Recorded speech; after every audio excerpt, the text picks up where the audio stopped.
Hi, I'm Quentin Schultz, author of the book An Essential Guide to Public Speaking.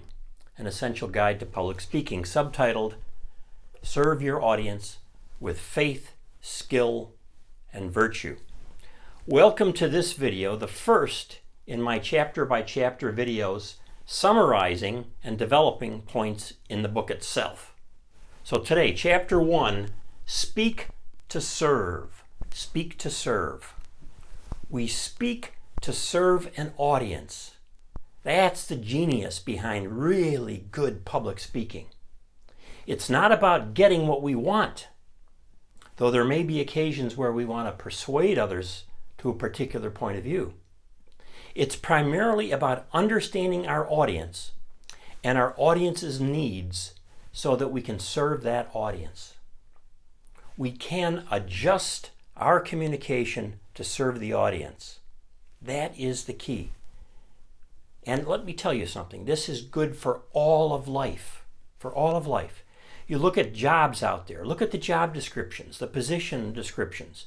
What you find is they have communication skills. Well, what do they mean? They might mean speaking, they might mean listening, they might mean writing.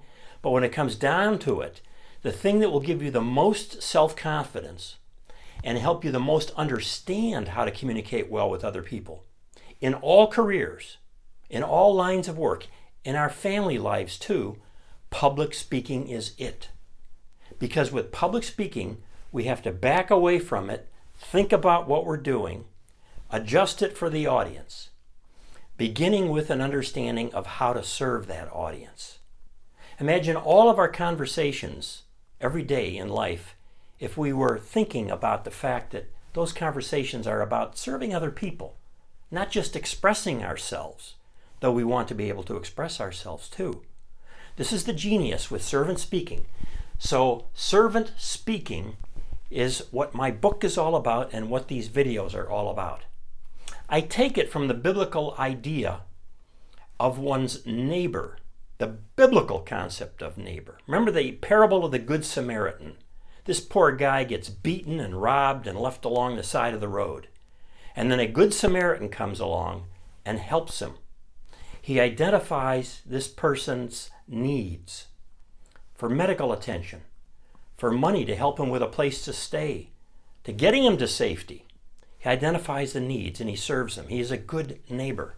In a sense, that Good Samaritan loves God and his neighbor as himself.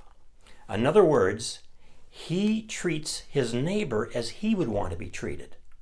So what I'm after with servant speaking and what I want to encourage you to do for your life is to serve audiences in need. Identify the audience needs. Address those needs. They may need information, so you give an informative speech. They might need to be persuaded to believe something or do something that's in their interest. It's good for them and maybe good for other people and maybe good for ourselves to hear as well.